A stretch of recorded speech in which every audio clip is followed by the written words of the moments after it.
My mother-in-law handed me a pen and smiled like she was doing me a favor. "Just a formality," she said. "Family helps family." I looked down at the document. 43 pages. A mortgage refinancing agreement on the house my husband and I had owned for 3 years. The house I had put down $61,000 of my own savings to secure. The signature line at the bottom had my name pre-tipped beneath it. Neat. Confident. Like it was already decided. I didn't sign. I set the pen on the table and said I needed to read it first. The smile didn't leave her face, but something behind her eyes shifted. I'd seen that shift before. It was the moment she decided I was going to be a problem. Before I tell you what happened next and what I found when I started pulling at the threads of that document, tell me in the comments, what is one thing someone in your family did that you excused for years before you finally saw it clearly? I read every single one. I am Thea. I'm 31 years old, and I work as a title examiner for a real estate law firm. My job every single day is to read the documents that other people sign without reading. I trace ownership chains, I find liens, I find the signatures that shouldn't be there. I am the person banks hire to make sure nothing was forged, nothing was hidden, nothing was stolen before the deal closed. My mother-in-law knew what I did for a living. She handed me that pen anyway. Her name is Constance. My husband's name is Miles. We'd been married for 4 years, together for 6, and for 6 years I had been quietly, patiently absorbing the particular kind of damage that Constance specialized in. Not screaming, not obvious cruelty, the other kind. The kind that looks like love from the outside. She bought us groceries we didn't ask for, then complained that I never cooked the right things. She offered to babysit our daughter, then spent the visit undermining every parenting decision I'd made. She called Miles every Sunday, and every Sunday the calls ran long. And every Sunday I could hear her voice through the phone even from across the room. She had a talent for making herself necessary and then charging interest on the necessity. Miles was not a bad man. That is the hardest part to explain. He wasn't cruel. He wasn't weak exactly. He was just anchored to her. The way some people are anchored to a version of themselves that stopped growing at 17. He loved her in the way that costs other people. I had learned to work around it. Our life was good enough that I told myself the friction was manageable. We had the house. We had our daughter, who was 4 years old and obsessed with dinosaurs and absolutely ferocious in the best way. I had a job I was good at. I was fine. I kept telling myself I was fine. I kept telling myself, then Constance handed me that pen. I took the 43 pages home in my bag. Miles didn't ask about them. He knew she'd given them to me. He looked at the bag and then looked at his phone, and I understood. In that quiet way, married people understand things without saying them, that he had already agreed to whatever was inside. I read the document at the kitchen table after our daughter was in bed. I read it the way I read every document at work, slowly, with a highlighter, looking for the thing that didn't belong. I found it on page 11, buried in the refinancing terms, in a subordination clause that most people would skip over because it was written in the specific kind of dense language designed to be skipped, was a provision that named a secondary lien holder. The lien holder was a company called Bridgemont Capital Solutions, LLC. The lien was for $178,000. It had been placed on our property 8 months ago. I didn't recognize that name. I had never signed anything with that name. Miles had never mentioned that name. I went back to the county recorder's website at 11:30 at night with my work login and pulled the full title history on our property. The lien was there, filed 8 months ago. The signature authorizing it was not mine. It was close. It had the right loops, the right general shape. Someone had practiced. But I had spent 4 years examining signatures professionally, and I knew my own handwriting the way you know your own face. The pressure points were wrong. The pen lifts were wrong. The crossing on my T was wrong. Someone had forged my signature to put a $178,000 lien on my house. I sat very still for a long time. The refrigerator hummed. Down the hall, I could hear my daughter breathing through the monitor. I looked at the refinancing agreement Constance had handed me with that careful smile, and I understood what it was. It wasn't a formality. It was a cover-up. The refinancing would have rolled that fraudulent lien into the new loan structure, legitimized it, buried it under fresh paperwork with my real signature on top. Once I signed, the forgery would effectively disappear beneath my own consent. She needed me to sign because the forgery was getting discovered. Someone was already pulling at threads, and she needed my real signature to seal the hole before anyone looks through it. I didn't sleep that night. I made a list instead. The next morning, I called in sick to work. I am almost never sick. My manager said, "Feel better?" And I said, "Thank you." And then I drove to the county recorder's office in person and requested the full documentation packet on the Bridgement Capital Solutions lien. While I waited, I ran the LLC registration on my phone. Bridgement Capital Solutions was registered in Delaware 14 months ago. The registered agent address was a mail forwarding service. The managing member, listed in the original filing, was a name I recognized. Miles's brother, Kevin. Kevin was 38 and had been, for as long as I had known him, the project. The family project. The one they were always one more investment away from turning around. He had started and failed a landscaping business, a food truck, an app that was never explained to me in terms I could follow, and most recently something involving commercial real estate that Constance described in vague, impressed terms whenever it came up. She talked about Kevin the way some people talk about a stock they can't sell, with the exhausted optimism of someone who has put in too much to stop now. The lien had funded Kevin's commercial real estate venture. My equity had funded Kevin's commercial real estate venture. Without my knowledge and without my consent, my signature had been fabricated so that my house could back Kevin's latest attempt to become the person Constance had decided he was going to be. I sat in my car in the parking lot of the county recorder's office and pressed my forehead against the steering wheel. I thought about the down payment. I had saved that $61,000 over 5 years of working full-time while paying off my student loans. I had eaten lunch at my desk instead of going out. I had driven a car with a broken AC through 2 Georgia summers. That money was not an abstraction to me. I knew exactly what it had cost. I thought about Miles. I thought about whether he knew. I decided that question had to wait. I needed to know the shape of the whole thing before I could afford to feel any of it. I called my colleague Patrice. She had been at the firm for 12 years and had seen more real estate fraud than most prosecutors. I told her what I'd found. She was quiet for a moment, then said, "Thea, this isn't a civil matter. If the signature was forged to secure the lien, that's deed fraud. That's a felony." "I know," I said. "Do you have a contact at the DA's office?" I did not, but Patrice did. She gave me a name and a direct number, told me to call before noon, and told me to bring everything, the original lien documents, the title, history, and any comparative signature samples I could pull. I had 4 years of closing documents with my authentic signature. I had the forged lien authorization. I had the LLC registration tying Kevin to Bridgement. And I had the refinancing agreement Constance had handed me with a smile, which now read to me as clearly as a confession. I called the number Patrice gave me. The investigator who answered was named Aldous, and he had the measured, unsurprised voice of someone who had long since stopped being shocked by what families did to each other. I walked him through everything I had.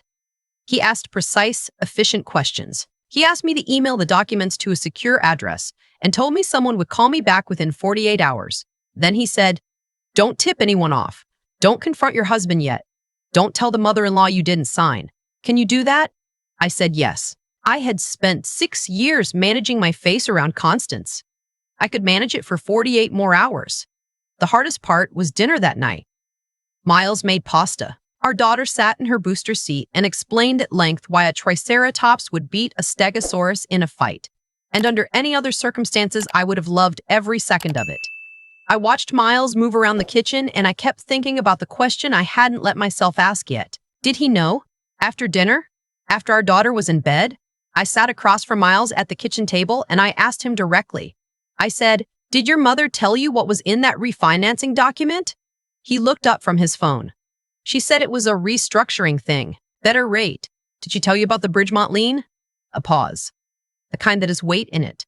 "She said Kevin had used the house as a reference for a business loan, that it was temporary, and it was already being paid down." Miles. She forged my signature to place a $178,000 lien on this house.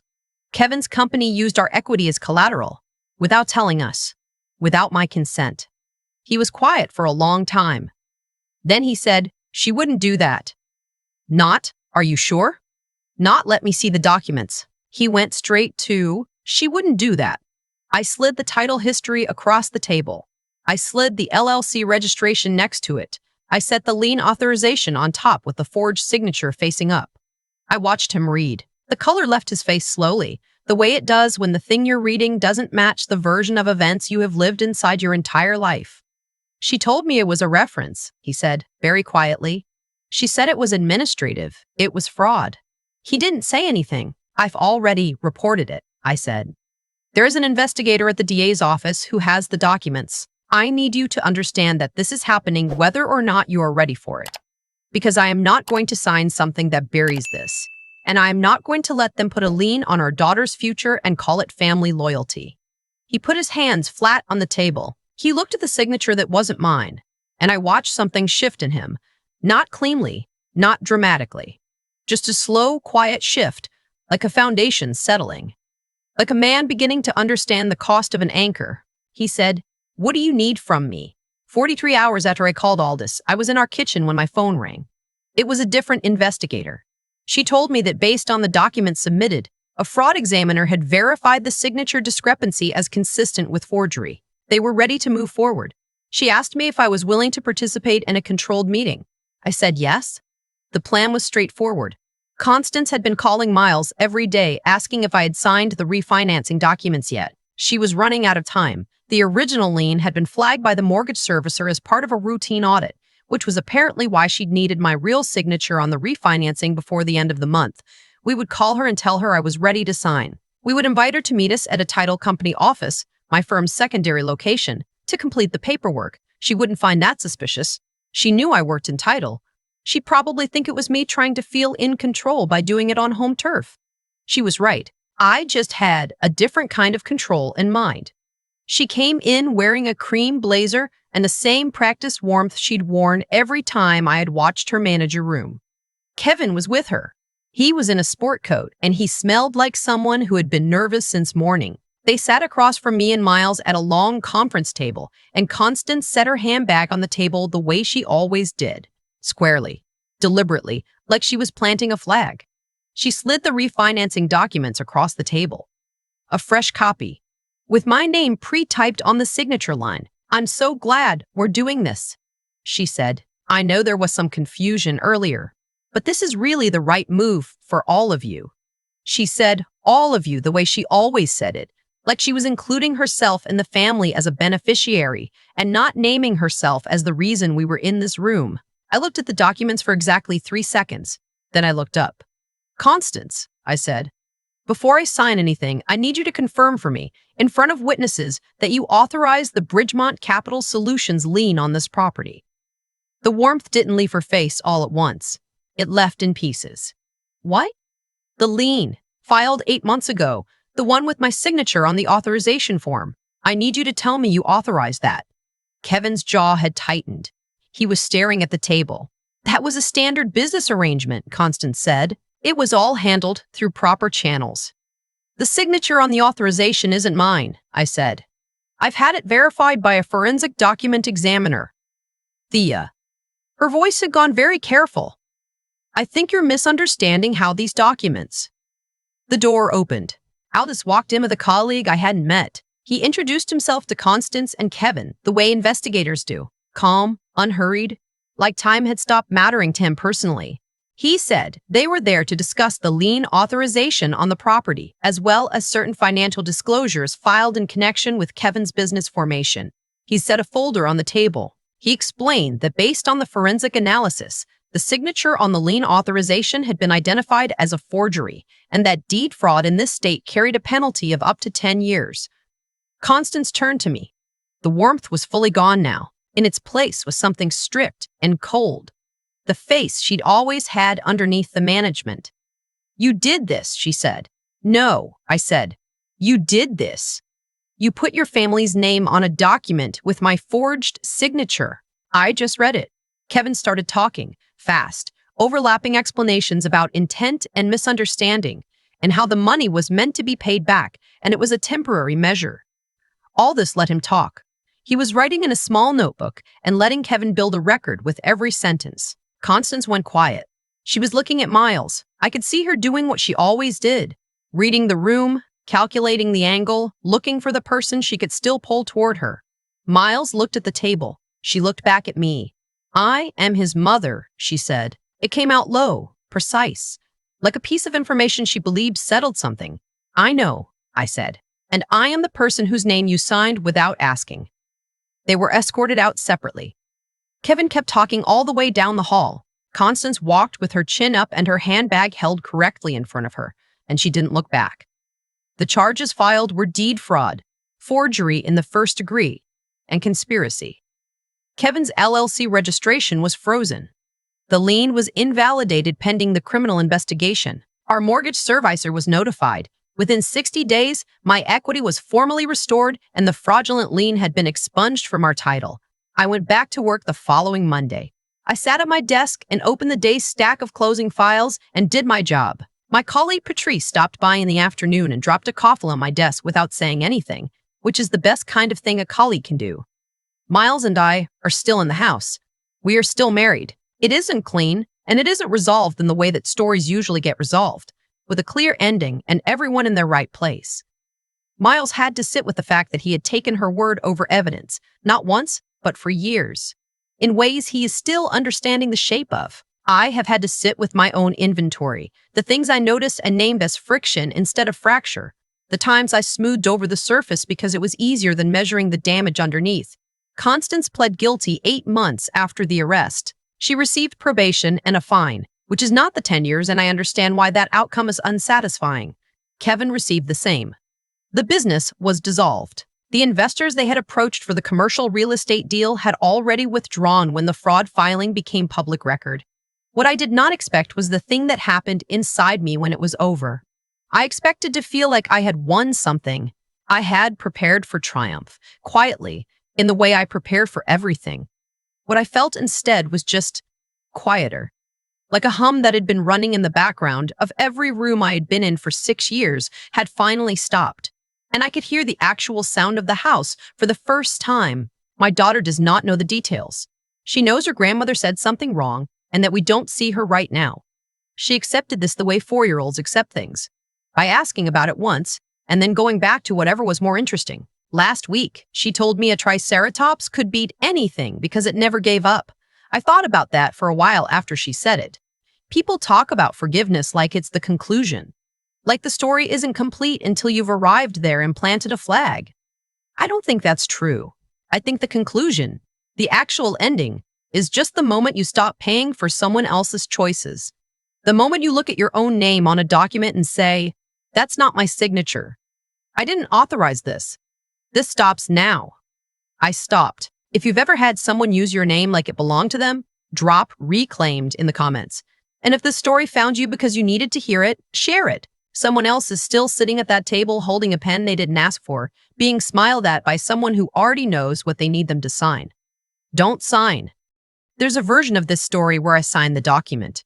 I've thought about that version a lot. It would have been so easy. Constance had built the moment carefully.